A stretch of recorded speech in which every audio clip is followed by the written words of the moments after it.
Alright, ladies and gentlemen, I'm here tonight on the channel. I'm here for my final video of the night. Like, I wanted to talk about some NBA news. Young fighters. Well, I wanted to talk about some NBA news for my last video of the night. I'll do the NFL stuff tomorrow because I'm a little bit tired. I just want to get this last NBA video out of the way for the night. So first thing I want to talk about is Bam Adebayo. Over his last 4 games, he's putting up 30.3 points per game, 8.3 rebounds per game, shooting at a 60.8% rate, and a 96% rate from the free throw line. Bam Adebayo has been just phenomenal for the Heat over these last 4 games, putting up 30 and 8, and nearly 61% shooting.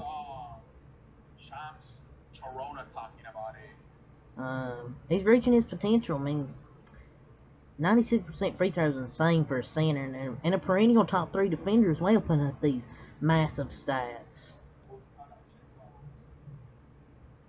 And one of the best centers in the league. He's finally playing the level he was expected to, and I hope Kendrick Perkins is watching Mr. Bam Adebayo putting up 30 and 8 on pretty much 61% shooting.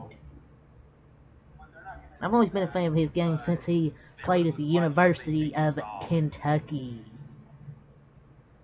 Averaging 30 while playing Defensive Player of the Year top defense, so he's been phenomenal. But I want to talk about Anthony Davis, who's been even better over his last 8 games.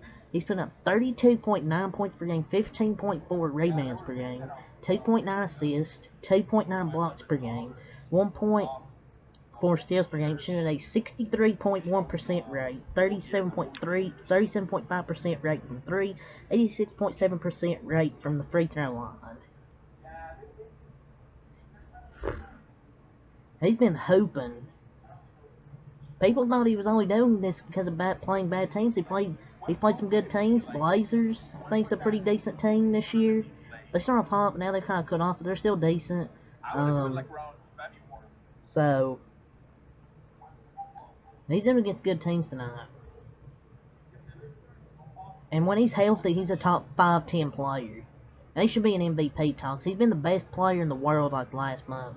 Incredible stretch on both ends of the floor. Averaging, putting up pretty much 33 and 15 with nearly 3 assists, with pretty much 3 blocks and 1.4 steals on insane efficiency.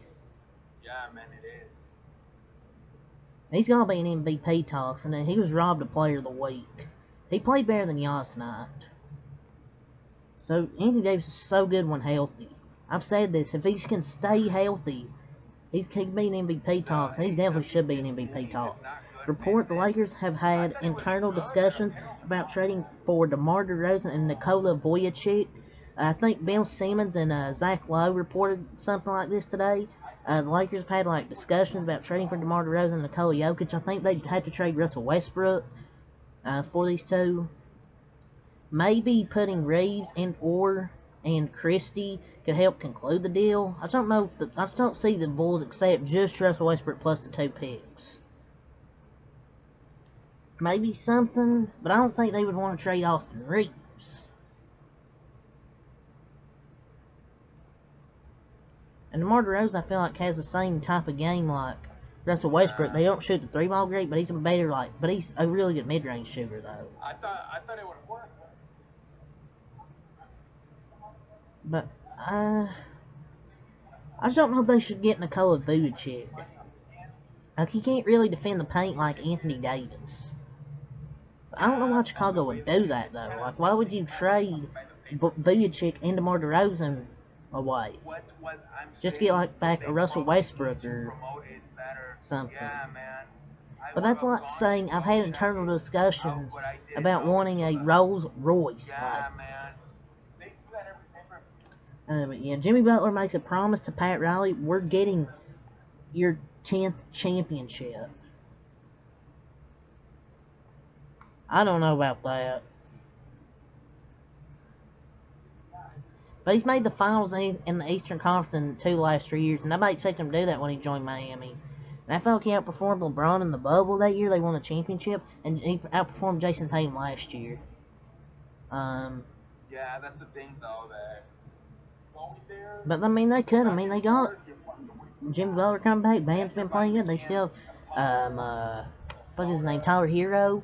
They still got a really good team around him. Caleb Martin's improved this year, really good defensively, improved his offensive game as well. But I mean, I just don't know if they could just have enough, I just don't know if they have the firepower to beat the Celtics or the Bucks in a series. I just don't know. An NBA insider says the Heat don't have enough firepower to compete with Giannis, Embiid, Durant, and Donovan Mitchell in the East.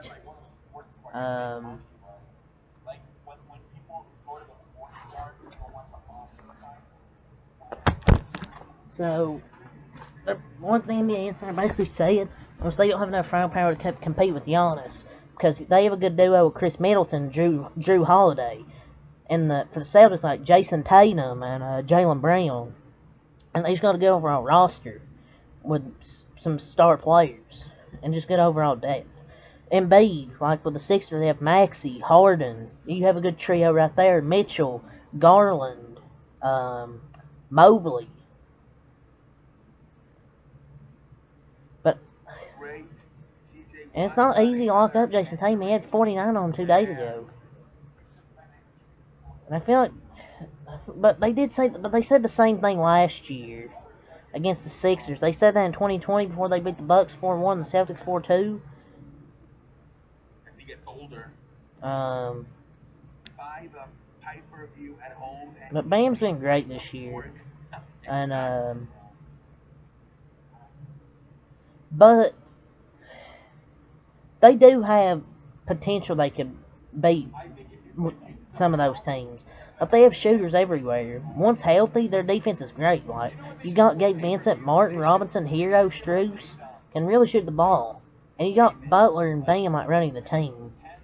And they were just in the Eastern Conference Finals last year. They got off to a slow start this year, but I think they're going to start picking up. Just like with my Warriors, I think those two teams will pick it up the most this upcoming over the coming months. Report: Lakers expected to make a trade by next month. And seems they finally found their groove. They got that big win tonight against the Bucks. As the report, they might try and get Vucevic and DeRozan, but I don't know if I would do it. I would kind of just keep the team how it is. Rudy Gobert says no national team is not French trio of Embiid, Wembanyama, and himself. Like Rudy Gobert trying to sneak himself in there like he's a really good player. Did you guys see what Jerry Lawler said? But Embiid and Wembanyama would just be a good two duo. So Kanye West, he accused Chris Paul of hooking up with Kim Kardashian. Per TMZ Sports, but sources close to the situation say Chris Paul did not hook up with Kim Kardashian. The allegation is false and just another example of a desperate man trying to shift the focus away from his own wrongdoings. I think Kim Kardashian and Chris Paul already said it's fake. They didn't hook up. Kanye West is trying to get attention off for himself. Just sad individual is Kanye West. NBA.com's updated MVP ladder. 1's Jason Tatum. 2 is a tie between Luka and Nikola Jokic. 4, Antetokounmpo. 5, Devin Booker. Steph Curry at 6. Kevin Durant at 7. John Morant at 8. Donovan Mitchell at 9. And Jaylen Brown at 10. I think it's a good idea. It gets people to buy the product if you can do a payments. But people are saying Jokic is overrated now because he's like I think tied second in the MVP race currently. He's putting up 26 points a game, 11 boards, 10 assists. You look at the other metrics, team offensive rating of 128.2 on the court, like the true shooting, effective field goal percentage. Yeah, Jerry Lawler's hilarious. So he's been great this year.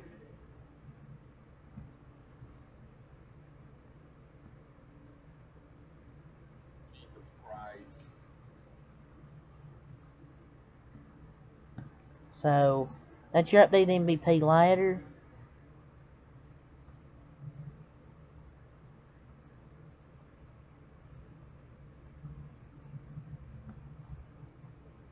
Right, so... Tyler Hero believes the Heat are close to Boston's level. I mean, they always play them tough, but I don't know about this year. But, I mean, I don't know.